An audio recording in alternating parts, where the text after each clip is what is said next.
ready? I am ready. Oh, are you ready? Oh. Yes. It's recording now. Are we good? Yeah, I'm good. Okay, and so our first question, well, really, first thing we want you to do is just tell us who you are and tell us a little bit about you. Well, thank you. Thank you very much for the invitation. I live on 103rd and Burnside. I've lived in East Portland now for the last 10 years. I used to live on 167th Place.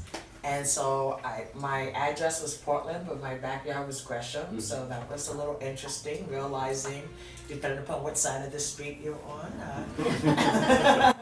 what city you are in. Which police will come. What police will come, or firefighter, or, yeah, I had a very interesting conversation with the fire chief about that. And I actually decided to run for city council, not because I thought I wanted to run for public office again, but because I got really, really angry when I showed up and riot police were surrounding City Hall when the city council was in the process of passing a police contract that had been reopened in secret and negotiated in secret and was on a fast track for passage that day. I thought there was something wrong with that when, regardless of what the issue is, if you don't want to hear the public's voice when you are making big public policy decisions, that's a problem. And so that was October of 2016. I spent about 4 or 5 months really putting that infrastructure in place. So in August of last year, I had a meeting with Dan Saltzman and invited him to retire. And it took him 2.5 weeks to decide I was right, and he decided he would retire. And so as of the following deadline, there are 6 candidates in the race, but no one in the race that has the depth of background and experience that I've had. So I'm going to stop there and answer your questions and then open it up. So if there are other questions before I have to zoom out. Okay, well, you answered the third one, which was why are you running for Portland City Council? But our first question is, what do you think are the 3 biggest challenges facing Portland over the next few years? The biggest challenge is housing, and having housing at every income level. I think the city of Portland is, we're building housing the way we've always built it, and somehow think we're gonna get out of the housing crisis. We have to be more creative. We have to start thinking about multi-generational housing. We've got to talk about shared housing. We've got to talk about matching up empty nesters with people who need housing. There's a pilot program now with Ecumenical Ministries that's doing just that. And so we have to actually think outside of the box that we're accustomed to thinking in when we think housing and affordability. And we have to stop pretending that just because we put affordable in front of it, it really is affordable for most families in our community, right? So we have to start saying, at this income level, this housing is available at this income level, right? We can't pretend if you just put affordable in front of it. We get to decide whether it's affordable for us, not somebody at City Hall. So. Okay. So, I guess. Oh, so that's one. Yeah, so wait, yeah, let me so the finish. second question So the kind of first, fleshes that out. What are your ideas to address these challenges? well, you said 3. Yeah, right? it's So like I gave you 1. That's But I got so excited about the housing one. Yeah, so 3 biggest challenges, and then yes. you kind of touched on what you would do about that. I mean, you can just kind of flesh that out in All your right. time frame, how you want to do that. And so access to me is the number really big issue. Whose voice gets heard at City Hall? As I completed my 64th house party, I've asked everybody at these parties, so does 9:30 Tuesday morning work for you to take off a half day, go downtown, sit for 2.5 hours to give you a 2 or 3 minute testimony? And unless people are retired or work for an employer where that makes sense, for most people the answer is no. There's no constitutional reason why city council meetings can't happen out in the neighborhoods, why they can't happen in the evening, why they can't be more accessible to more people, right? And so that's one of my big priorities, is making city council accessible. And I think if I serve you, that I should be coming to you rather than begging you to come to me. Or actually not even caring whether you come to me, right? Just setting a meeting and saying, okay, nobody came, so everybody must be fine with it, right? The third top issue, of course, is jobs, good jobs. And as we move towards as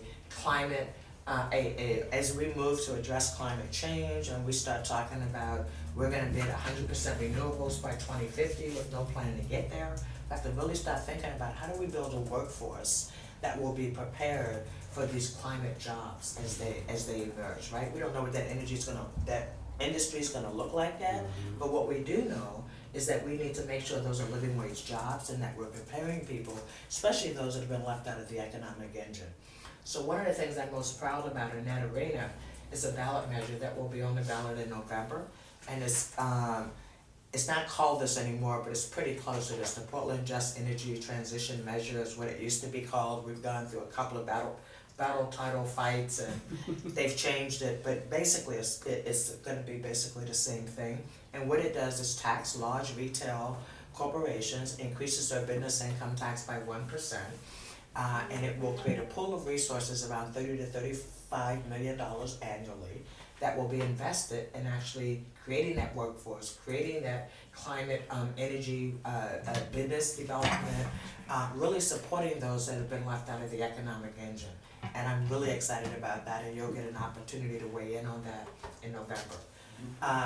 So that was number 3. I have a 4th one, which is police accountability. And we have a new police chief, and I love that her name is Outlaw. I giggle every time I say it. And I think that she needs an opportunity to be successful. She's got a lot of challenges. Number 1, she's female, and she's only the 3rd woman who's ever held that position in Portland Police Bureau. Number 2, she's from Oakland, so being an outsider is not a good thing when you're talking about a paramilitary operation. And 3rd, she's black, so you know, in Portland Police Bureau, which is very white male dominated, it's a different opportunity. I have found her to be really smart, really thoughtful, but I also feel like she's been set up for failure from the beginning, because when she negotiated a contract, she negotiated for a deputy chief, but you might have heard that when she talked about a deputy chief, or when the city council was deliberating on it, it sounded like the little woman got here and then realized the job was so big she needed a helper. But the reality is she negotiated that in her contract before she agreed to be police chief. And so the mayor's office failed to actually do the paperwork necessary before she came. So when she showed up on October 2nd, expecting to bring her deputy chief with her, she was not able to do that, so she lost her deputy chief. So I actually invested 2 days interviewing 15 police officers who want to be her deputy chief, and hopefully she will make that decision soon. So for me, those are the 4 top issues that I'm running on. Okay. And I think I've wove into each of those some of the things I would do to try Right, how you would address those. That's great. So you've got a pretty long list of things. You know, we printed out your leadership experience. What would you highlight on there as being the things that are most important that would make you effective as a counselor? Well, I was a legislator. I was a flaming liberal legislator in a very Republican legislative body. And I served 3 terms in the Oregon House from 95 to 2001. And on day 1, my priority was finding something in common with everybody that I had to work with.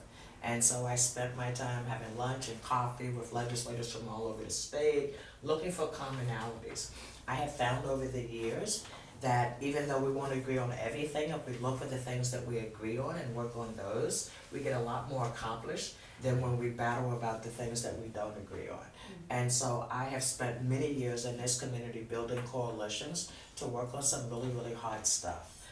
And again, the way I do that is really listening and trying to figure out, okay, so what do we agree on? If we can figure out what to agree on, then we've got something we can work on. And let's work on that, because what normally happens is once you work on one thing, you find out you have a lot more in common than you think. And I really think most of us are in the middle. Most of us are on the extreme. And so when you work on things in the middle, you find you can build many more coalitions, and you get much more accomplished. And so that's really, that's one of my highlights. I'm proud to have served in the United States Navy as one of the first women on board ship.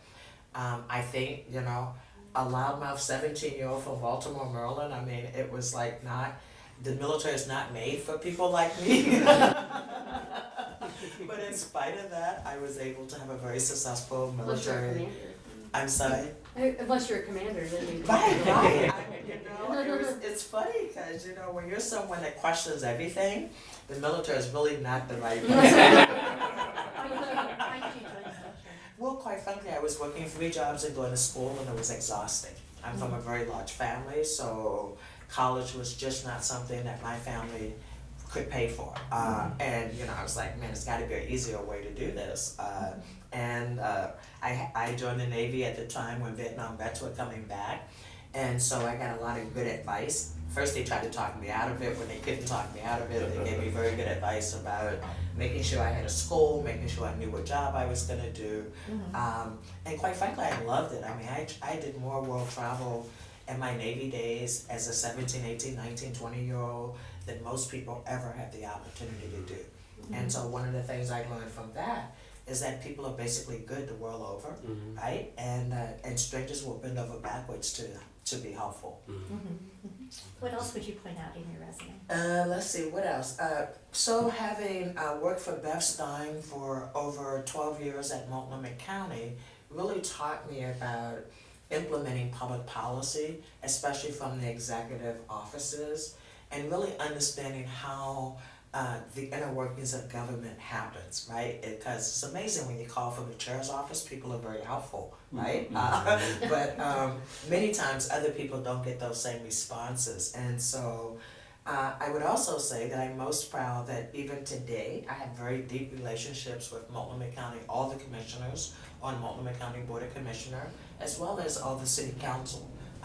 Certainly don't always see eye to eye with everyone, but I've known Ted Willer for a very long time.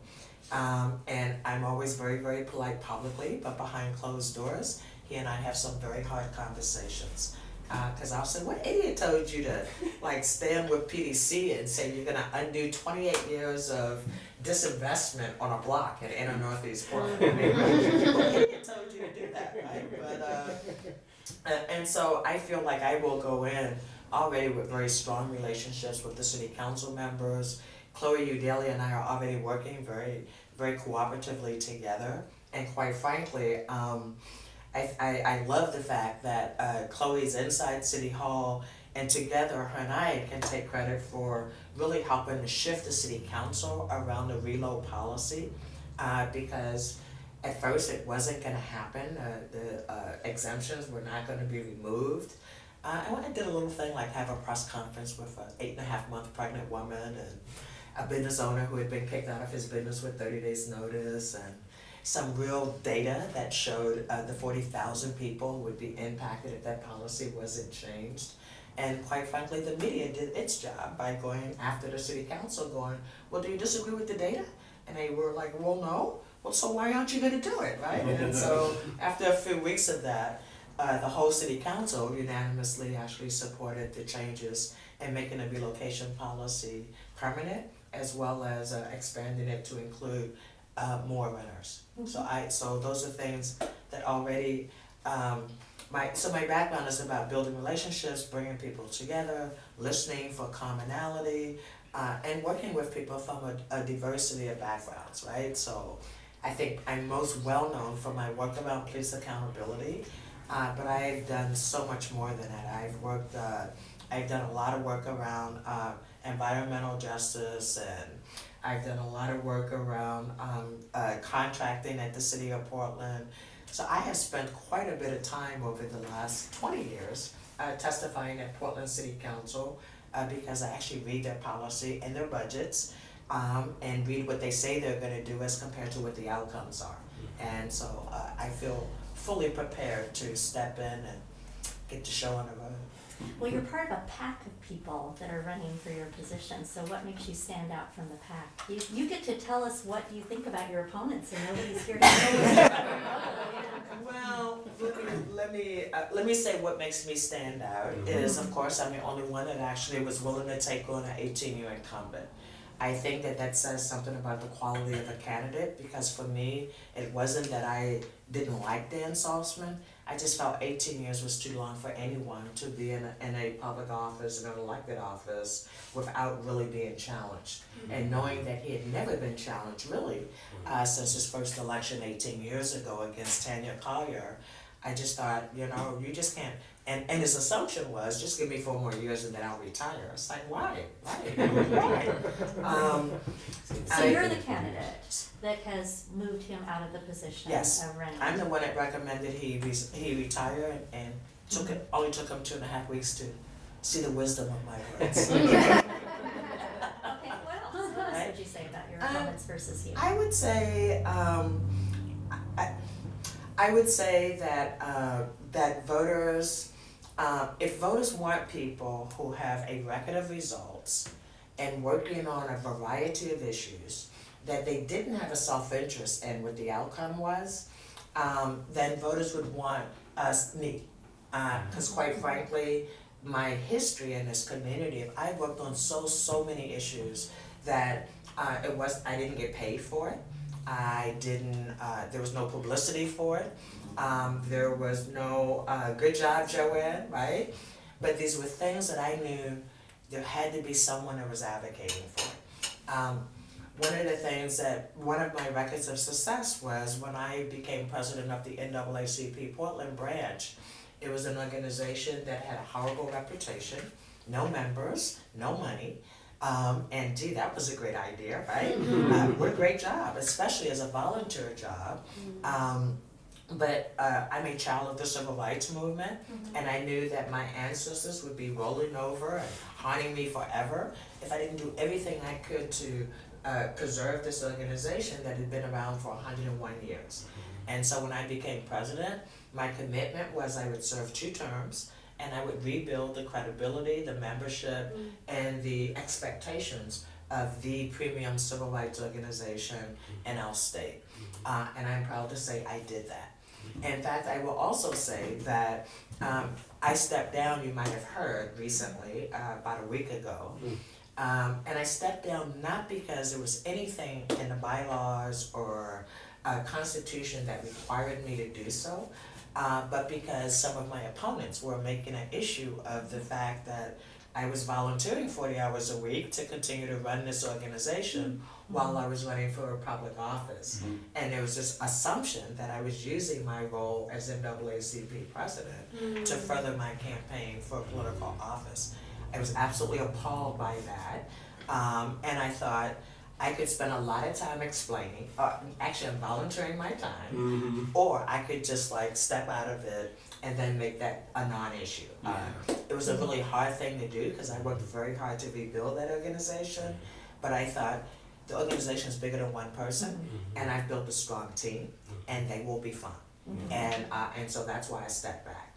I will also say, you know, one of my opponents has worked for 2 one-term city council people, and so as of yet doesn't have an opinion of her own, because when you're a staff person, I worked for Bev Stein for 12 years, what I know is what you articulate is your boss's position, right? Bev Stein was my model, but Bev Stein, we would argue in the office, but once she made a decision, that was the public decision, right? And so I think she's a nice young woman, but I think she needs some experience, right? I mean, you know, you have to have experience before you can actually run and serve in public office. Stuart Edmonds, I'll just say is Stuart Edmonds. I'll leave that there. Loretta Smith, quite frankly, I think is looking for a job. But if you know her reputation of how she treats staff people, I've never heard of anyone having 7 chief of staffs in 8 years, or is it 8 chief of staffs in 7 years? I think that says something about the quality of how she works. If I can rebuild an organization with volunteers and have people wanting to volunteer their time and their money, that says something about how I treat people and how I respect people's time and their commitment to the work that I need to do. Let's see, who else is in this race? So there's one guy that signed up on the 28th of February. Oh, Lou Humble. Yeah, he's on every election. He ran for mayor last time, right? So. Well, there's Felicia, Andrea.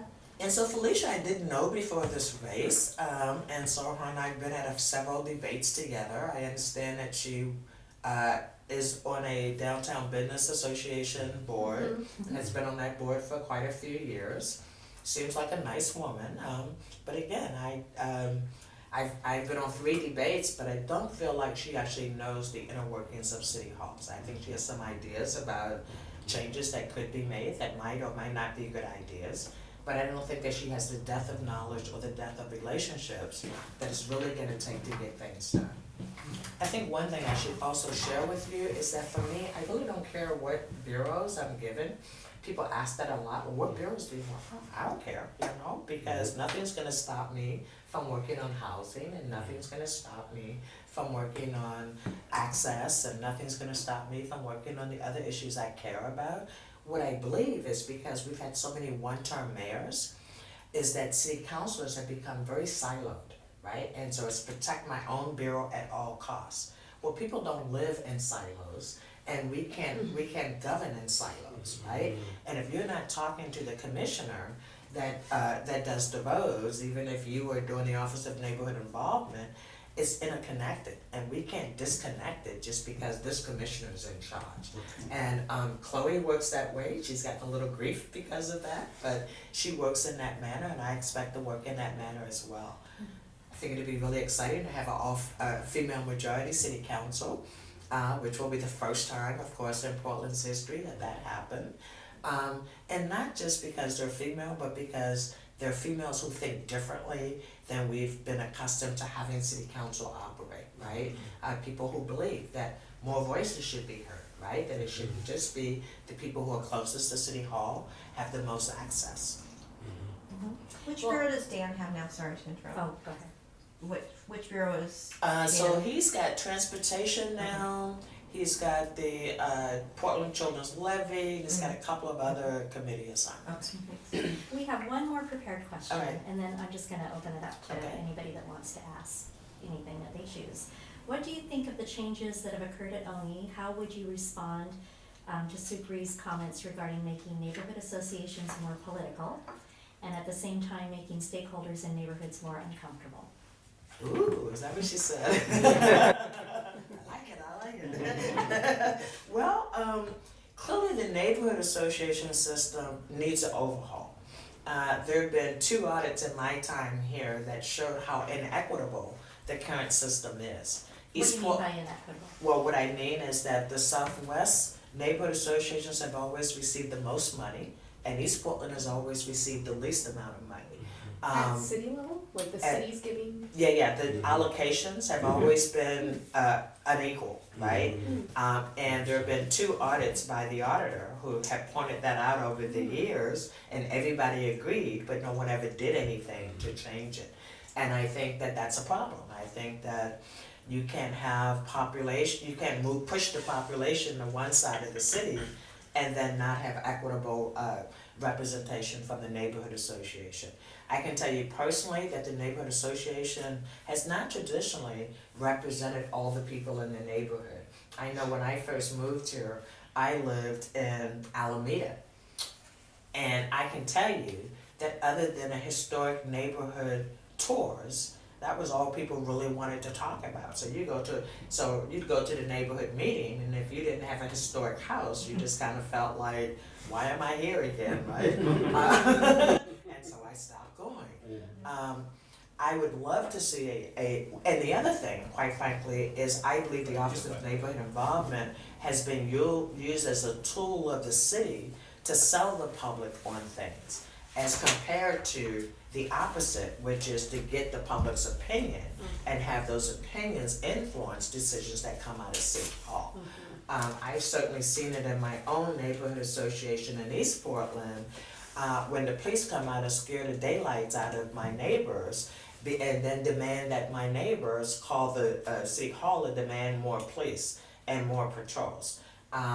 They would say things like, Max is bringing crime to your neighborhood. When you see people you don't know, call the police. I'm like, 10,000 new people moved to East Portland in the last decade. How are you gonna know everybody, right? And so it's been used as a tool, quite frankly. I mean, even today, if you call any police precinct, you get the phone message. Due to budget shortfalls, we're not able to take your call. I mean, it is a plot, right? And so I don't think the public should be used to advocate that the public demand for more money, right? It's a totally warped system.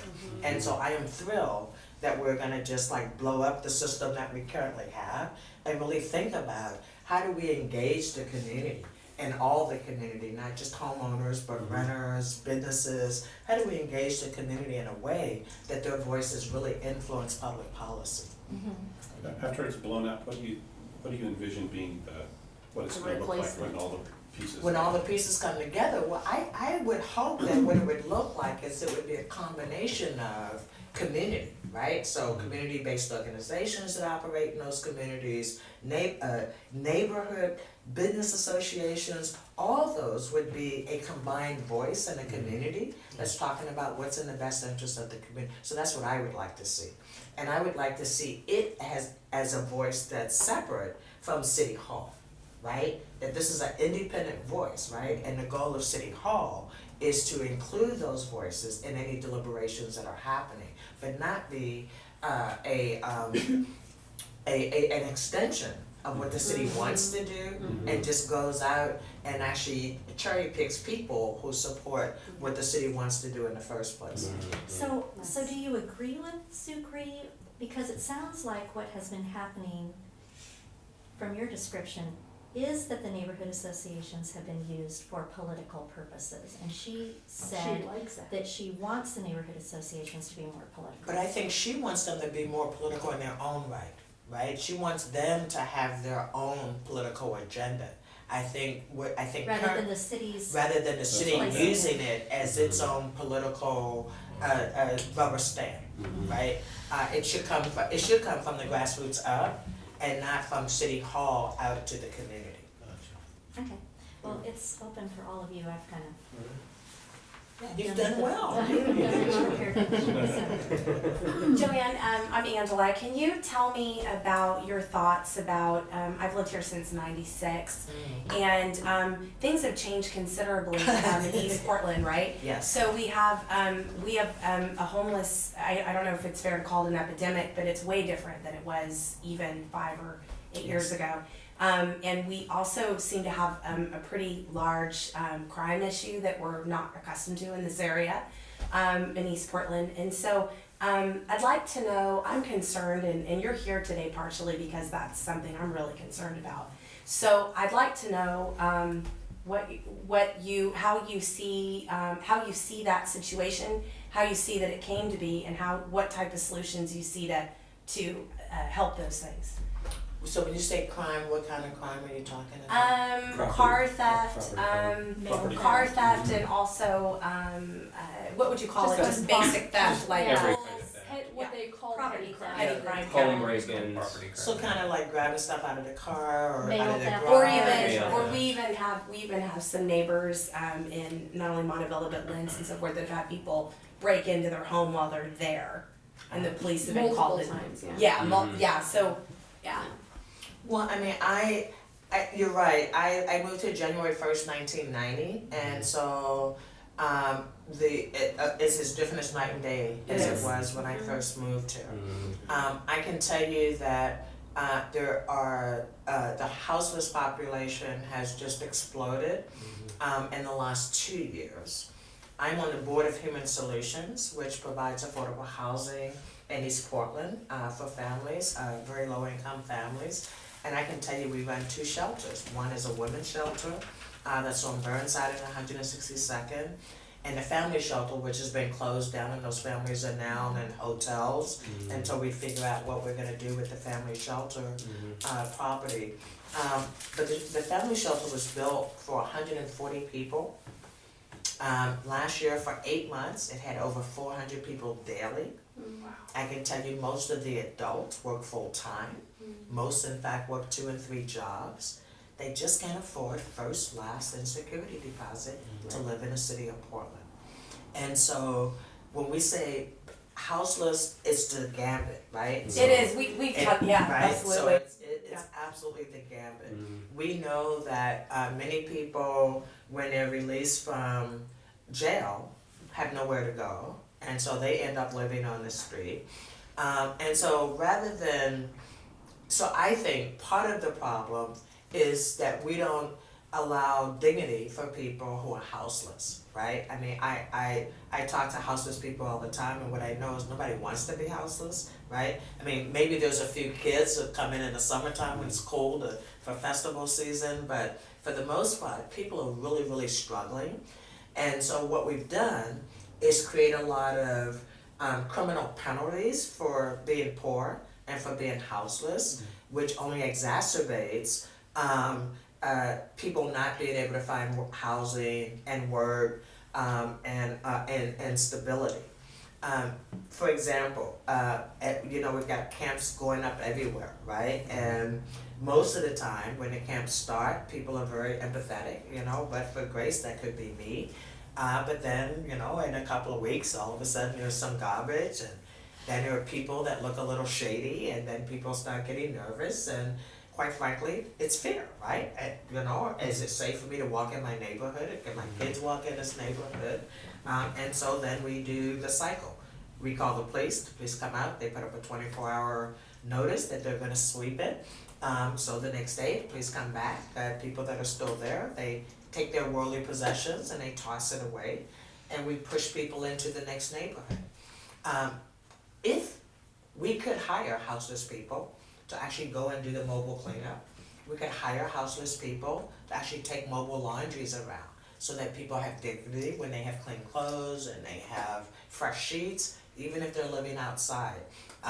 If we started that process, quite frankly, I think that there would be less crime, because I think many, especially the quote unquote livability crimes, are crimes of opportunity, right? If people, and I'm not excusing it, I'm just saying Desperate that, people do desperate things. Right, when people are desperate, I used to say, what would I not do to feed my kids, right? I just don't know where the limit would be. If my kids were hungry and I needed to feed them, I don't know where the limit would be.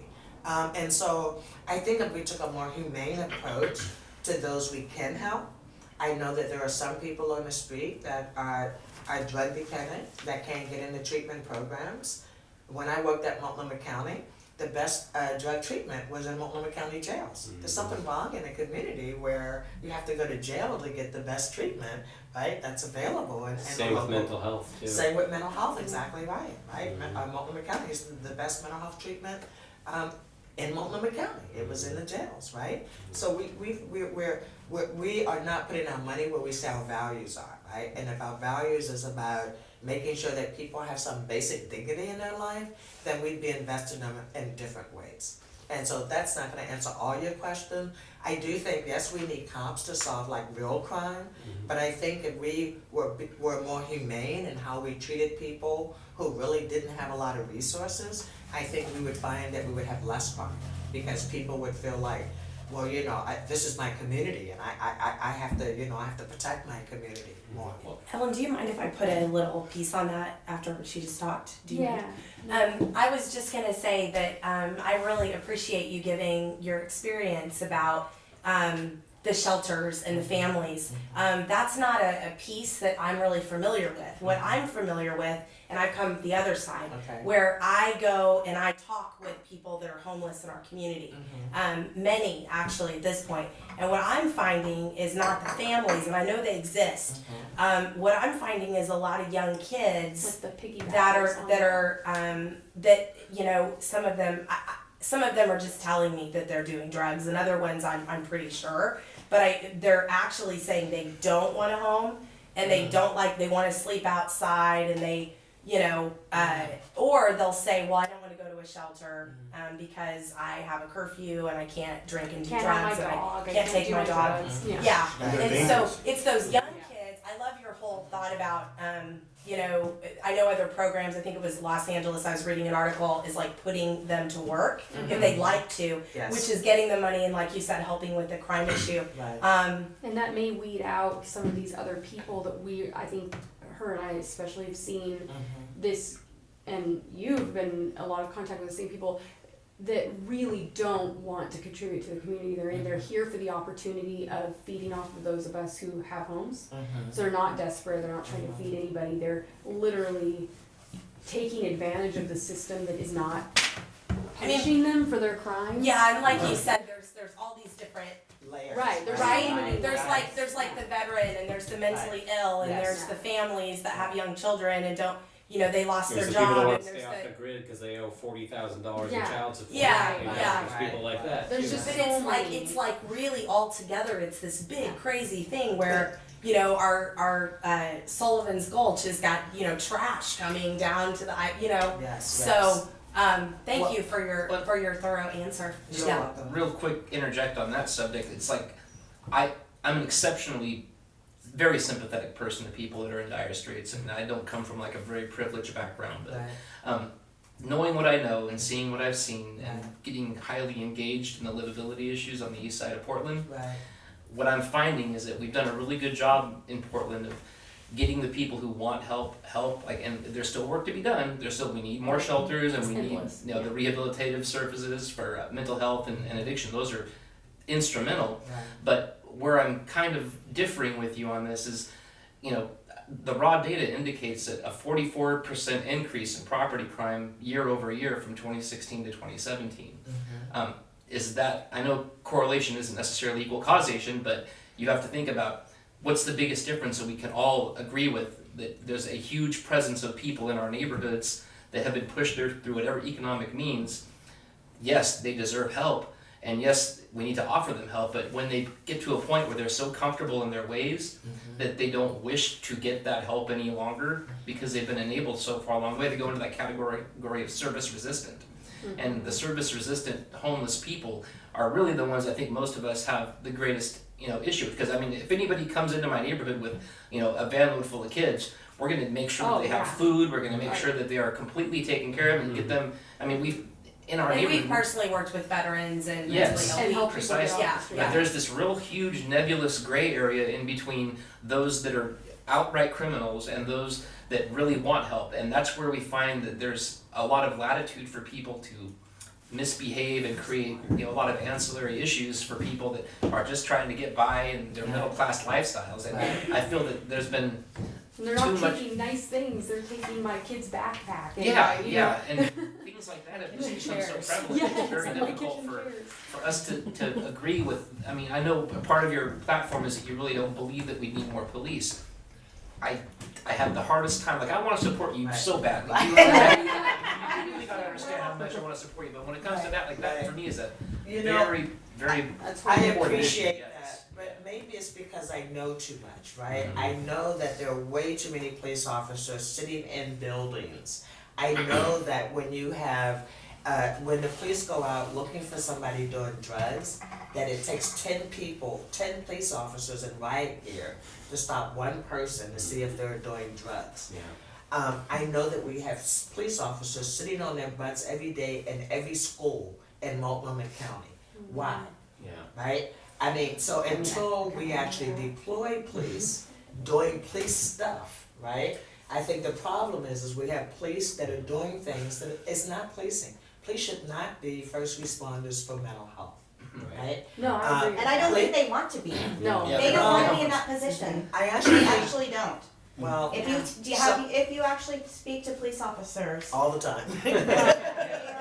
and they're also, the ones I know are running from call to call to call. They're so burnt out, they are exhausted. Their See- district have gone from 3 cars to 2 cars and To one. they are so Joanne, drained. do They're you- leaving in droves. Do you They're know leaving that in our droves. mayor, because we've been to a few things where he's spoken, do you know that I've heard him say this 3 times? He mentions that whenever Bud Clark was mayor, there, I had to look it up to make sure it was accurate. Right. There are 300 more police officers and 200,000 less people in Portland from when Bud Clark That's was. awesome. You mean the other Opposite. way. You mean Is it the other way There's around? 300 you just fewer. said 300 fewer police police officers. officers. Yeah, and there's excuse me, not more. 200,000 more Yeah. population. So, But you know, policing today is we're supposedly moving towards 21st century policing, right? 21st century policing is not riot gear, heavy equipment. It is building relationships in the community. Yes. It's actually knowing the community that you police, having relationships with the people who live in that community, creating community partnerships with the people and how they want to be policed, right? It is a total, so it's not the, it's not the nightstick and you know, the officer-friendly kind of cop anymore, right? And so we will never, ever, ever want, quite frankly, to have a percentage of police based on the population, because that's not how we're doing policing nowadays, Got it. right? But we don't even have community policing to where, like, no one patrols my neighborhood But right now. again, I mean, it's because of how we assign officers, I believe. And maybe when I get in, I will learn that I'm wrong. And you should know that when I learn I'm wrong, I will make the right decision, right? I will take more information, and in fact, I'm having lunch with Chief Outlaw tomorrow. I know they want 95 police officers, but you gotta remember, I've also been on the inside watching the tens of millions of dollars we've spent inside the police bureau since the Department of Justice has been in town. And then what I know is every time the police goes to the city council and says, we gotta do this because the DOJ says so. I can't tell you how many times I've had to read to the city council, actually that's not what the DOJ said. What the DOJ said was this. And they didn't say the police were supposed to do it. I have stopped them from spending millions more than they already have. So what I'd like to see, is an assessment of how police officers are currently assigned. The fact that they are assigned based on seniority rather than based on need, in my perspective, is a problem. Because if you can assign officers based on need, and then when Charlie Hales allowed retired officers to come back at full pay for 7 years, and you think about that, right? Now these are officers that we probably wanted to retire because they probably had been around for a long time, and they were set in their ways, and they weren't thinking 21st century policing, right? They were thinking this is the way we've always done it. So now they are back for 7 years. What we're paying them, we could bring in 3 officers for what we're paying them. So again, it's like, how are we investing dollars in policing? And if we were investing them in a way that we were bringing in new officers who were part of this 21st century policing mindset, we would be like head and shoulders above. But then are people gonna wanna work in the city of Portland when there is an atmosphere or climate that says we don't want police? They which don't, is- they're leaving in droves. Right. They are leaving And in that's- droves and to get out of Portland. Yeah, and I haven't spoke seen to, that. I I haven't spoke seen to, them leaving, and other than the ones that were eligible to retire, I can tell you every African American senior officer, when they were able to, all retired and all went to Portland State University. And so that says something about the culture Well, within Portland Police Bureau. I think there's probably a generation of them that are doing that, and they have a commitment to this area, but the ones that I've met that have come to my home in the last, because I had some petty crime stuff in the last 2 years, we're all within like between like 25 to 35-year-old range, and have moved out of Portland pretty promptly after being hired on, and told me that I should move, and then said that they would be moving to a different bureau soon because it was such a caustic environment for them. And we all And get that this seems little to be the anecdotal new- narrow window on seeing these things. That's why we want to talk to you. Right. Yeah, Right. totally. Right. You know, it's interesting what you're saying, because I believe from the standpoint you're coming from, it's so. I don't see heavy in the interaction that I've had with the police in the neighborhood. I don't see sort of the heavy-handed old school that we're talking about. I actually see that they're what's the word? They feel like their hands are tied and they're ineffective, and they're like, I can't do anything. I wish I could. I can't arrest people doing drugs anymore because they It's completely exhausting how often. So it's kind of they interesting, right? decriminalized all drug use in Right. the city. Well, Right. that is so not true though. I mean, it's interesting that they pick and choose what they choose. They say to they're that being told shooting the heroin mayor is a has- marijuana Is or it is a misdemeanor, yeah. and so they can't. You know, we this hasn't happened to me specifically, but people that I know really well have had people break into their home, held them, had the police come. The person was released. I mean, Same how is day. this possible? Once they go to court. Yeah, Once they go I to mean- court. So this is a DOJ issue more than anything Yeah. else. Yeah. A friend of mine was at the Cartlandia on 82nd, and a man had several packets of heroin. I mean, far more than one person could use. Right. It's obvious what he was going to do with it. The cart owners had seen him deal these drugs before. The police came, and I think you've had a similar situation like this too. Yeah. And the police came, and then when it went to nothing happens. They cannot prosecute once they get to court. And I wanted a little bit of So they will do space their on job. Why I mean, can you if speak you to have that, Grant? Why? multiple packets, that assumes that you are. Oh, they knew. You have They knew. possession with intent to sell, It's right? always somebody else's fault. If They're you talk to pointing the fingers police, it's every them. time, If you yeah. talk to It's, the it's if it's the police, it's city council and DOJ. If it's Right. DOJ, it's the police and city council. And It's you not know, city Joanne, council. what's Or the interesting court. is I don't people in jail. Right. I want people to be afraid of jail. Yes. You know, there were things that I didn't do as a kid because I knew that my daddy was going to figure it out, and that's the only thing that kept me from doing it. You and me both. And so you that's can't all- mama like that, yeah. Yeah. Mama like having it, right? Right. So, not to say that what you're saying is